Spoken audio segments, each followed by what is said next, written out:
तो पिछले एपिसोड में हमने देखा था कि कल्टीवेशन करने के बाद चैन साओ नीगू और क्विंसी को 5 किंगडम की प्रोटेक्शन के लिए भेज देता है, क्योंकि अभी लैंग फैमिली चैन साओ के खिलाफ साजिश रच रहे हैं और चैन साओ ये नहीं चाहता कि उसकी गैर मौजूदगी में 5 किंगडम के ऊपर कोई अटैक करे, इसलिए वो उन दोनों को वहाँ भेज देता है। और अब आगे तो एपिसोड की शुरुआत में हम चैन साओ को देखते हैं, जो कि ये सोच रहा था कि अब तो नीगू और क्विंसी की cultivation level martial king level 6 के रैंक से ऊपर पहुंच चुकी है, इसीलिए अब लैंग फैमिली का कोई भी वॉरियर उनके सामने आएगा तो फिर वो उनसे जीत नहीं सकता। इसलिए अब चैन साओ डिसाइड करता है कि उसे 5 किंगडम की चिंता करना छोड़कर यहाँ कैपिटल में जो हो रहा है उस पर ध्यान देना चाहिए। तभी हम देखते हैं कि वहाँ पर पिल हाउस, आर्टिफैक्ट टेम्पल और ब्लड लाइन सेंचुरी के प्रेसिडेंट्स आते हैं। अब उनको यहाँ पर देखकर चैन साओ लॉर्ड जो से पूछता है कि क्या वो सारे मटेरियल्स तैयार हो गए हैं जिनकी हमें जरूरत है नए वाले पेड़ को बनाने के लिए, जिसके जवाब में लॉर्ड जो बताता है कि बाकी सारे मटेरियल्स का तो इंतजाम हो गया है, लेकिन अब सिर्फ और सिर्फ एम्परर स्पार की जरूरत है। और प्रॉब्लम की बात तो ये है कि उसे बिंगटियान जेड माउंटेन से लाने में कम से कम 3 महीने का समय लग जाएगा। तो ये सुनकर चैन साओ बोलता है कि हमारे पास इतना समय नहीं है, हम लोग 3 महीने तक इंतजार नहीं कर सकते हैं। तभी ब्लड लाइन सेंचुरी के प्रेसिडेंट कहते हैं कि मेरे ख्याल से एम्परर स्पार रॉयल फैमिली के पास तो जरूर होगा। तो फिर अब चैन साओ और बाकी सारे प्रेसिडेंट्स रॉयल पैलेस में चले जाते हैं। उन चारों को एक साथ देखकर महाराजा भी थोड़ा हैरान हो गए थे। वो कहने लगते हैं कि आखिर ऐसा कौन सा काम आ गया जो कि चारों मास्टर्स खुद आज हमारे पैलेस में पधारे हैं। उन चारों के लिए वहाँ के मंत्री खुद अपने हाथों से चाय लेकर आते हैं, लेकिन इसके बावजूद महाराजा उसको मना कर देते हैं और वो चाय वापस करवा देते हैं। जिसके बाद हम देखते हैं कि महाराजा उन चारों के लिए खुद अपने हाथों से चाय बनाने लगते हैं। इसके लिए सबसे पहले तो वो मैजिक से 4 कप निकालते हैं और फिर वो इसके बारे में भी बताते हैं कि ये ताइयुन माउंटेन के एमराल्ड से बना हुआ है और उसमें चाय पत्ती की जगह वो जोंगपिंग हर्ब डालते हैं, जिसकी एक पत्ती की कीमत 50,000 स्पिरिट स्टोन है और ये इतना ज्यादा रेयर है कि इसे आप किसी भी लोकल मार्केट में नहीं ढूंढ पाओगे। और फिर महाराजा जो पानी उसमें डालते हैं उसके बारे में भी बताते हैं कि ये नॉर्दर्न तियानयुन माउंटेन से लाया गया है। खासियत ये है कि वो कभी भी खराब नहीं होता है और इसका इस्तेमाल बॉडी को प्यूरिफाई करके स्पिरिचुअल एनर्जी को इंक्रीज करने में किया जाता है। अब चाय बनाने के बाद महाराजा मैजिक से 4 कप को उनके तरफ आगे भेजते हैं और फिर 1 कप उठाकर खुद पीने लगते हैं। इधर वो चारों भी चाय पीना शुरू कर देते हैं। चाय पीने के बाद चैन साओ उनकी तारीफ करता है। वो कहता है कि आपकी ये चाय तो सच में काफी अच्छी है। जिसके बाद फिर महाराजा उनसे पूछते हैं कि क्या मैं जान सकता हूँ कि आज आप चारों यहाँ पर कैसे। जिसके जवाब में चैन साओ कहता है कि हाँ, हम लोग आज यहाँ पर आपसे एक इम्पोर्टेंट बात के ऊपर डिस्कशन करने आए हैं। तो महाराजा कहते हैं कि जी जरूर, आप कहिए आपको किस बारे में बात करनी है। तो अब चैन साओ बोलता है कि मैं आपसे ये जानना चाहता हूँ कि क्या आपके रॉयल फैमिली के ट्रेजर में एम्परर स्पार नाम का हर्ब है। जिसके जवाब में महाराजा कहते हैं कि हमारे रॉयल फैमिली के ट्रेजर में ऐसे बहुत सारे रेयर मटेरियल्स हैं, लेकिन आप जिस बारे में बात कर रहे हैं मुझे इसके बारे में कोई भी आइडिया नहीं है, इसीलिए बेहतर तो यही होगा कि मैं किसी को ऑर्डर दे देता हूँ ताकि वो आपको हमारे ट्रेजर हाउस तक ले चले। वहाँ से आपको जो कुछ भी चाहिए होगा आप सीधे वहाँ से ले सकते हैं। और इतना कहकर वो अपने मंत्री को ऑर्डर देता है ताकि वो चैन साओ और बाकी सभी को ट्रेजर हाउस तक ले जाए। अब इसके लिए चैन साओ उन्हें थैंक यू कहता है और कहता है कि जब वो चीज मिल जाएगा तो फिर मैं चाहता हूँ कि आप डेन फू सियांग चेन को मेरी हेल्प करने के लिए मनाएं। अब इस पर महाराजा थोड़ा सोच कर कहते हैं कि आप कहते हो तो मैं आपकी बात मान लेता हूँ, लेकिन अगर मैं शहर के किसी एक फैमिली के ऊपर स्पेशली टारगेट करूँगा तो इससे मेरी रॉयल फैमिली के ऊपर भी बुरा प्रभाव पड़ेगा।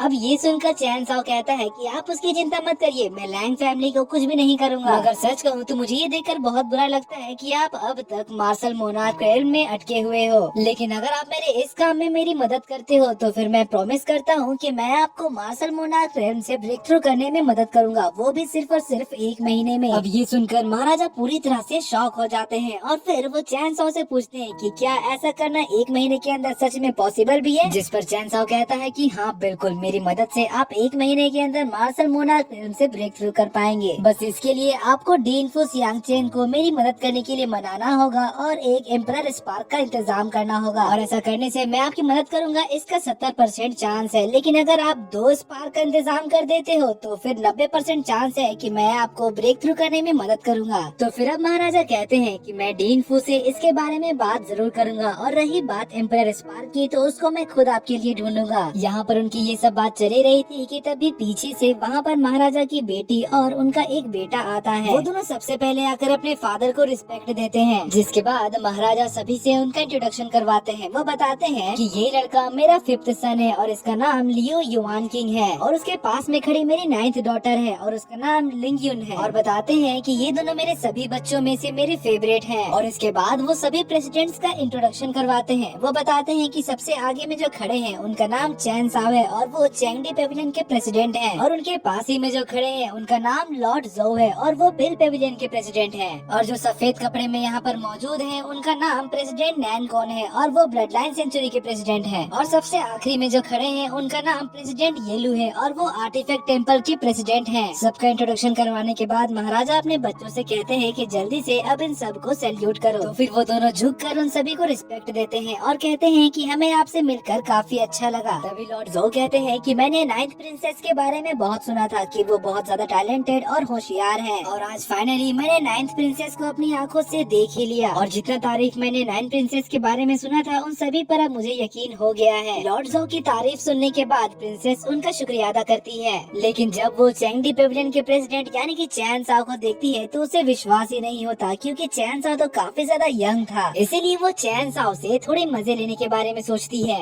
और कहती है कि लॉर्ड चैन साओ आप तो इतने ज्यादा यंग हो, मुझे लगता है कि आप मुझसे 2-4 चीजें सीख सकते हो। अब ये सुनकर महाराजा तुरंत अपनी बेटी से कहते हैं कि ये बहुत रूड था, तुम लॉर्ड चैन साओ से इस तरह से बातें नहीं कर सकती हो। जिस पर प्रिंसेस कहती है कि मैं कोई रूडली बिहेव नहीं कर रही हूँ, मैं तो बस ये देखना चाहती हूँ कि बाहर के लोग कितना ज्यादा स्ट्रॉन्ग है और क्योंकि चैन साओ मेरी उम्र का है इसलिए मैं उससे एक फ्रेंडली फाइट करना चाहती हूँ। अब इस पर महाराजा कहते हैं कि ऐसा नहीं हो सकता है, लेकिन फिर चैन साओ कहता है कि अगर 9th प्रिंसेस यही चाहती है तो फिर मैं तैयार हूँ। अब ये सुनकर 9th प्रिंसेस बहुत ज्यादा खुश हो जाती है और फिर वो चैन साओ से कहती है कि अगर ऐसी बात है तो फिर क्यों ना मास्टर हम अभी अपनी फाइट शुरू करें। जिस पर चैन साओ कहता है कि हाँ क्यों नहीं। अब इसके लिए बाकी सारे प्रेसिडेंट्स उनके सामने से दूर होने लगते हैं और फिर शुरू होती है उन दोनों की फाइट। सबसे पहले तो प्रिंसेस एक पावरफुल तलवार निकालती है और फिर ऊपर हवा में कूदकर चैन साओ के ऊपर हेवनली फ्लेमिंग स्वॉर्ड अटैक से हमला करती है। लेकिन इससे चैन साओ को बिल्कुल भी फर्क नहीं पड़ता, वो उसके सारे अटैक को रोक लेता है और इस दौरान वो चाय भी पी रहा था।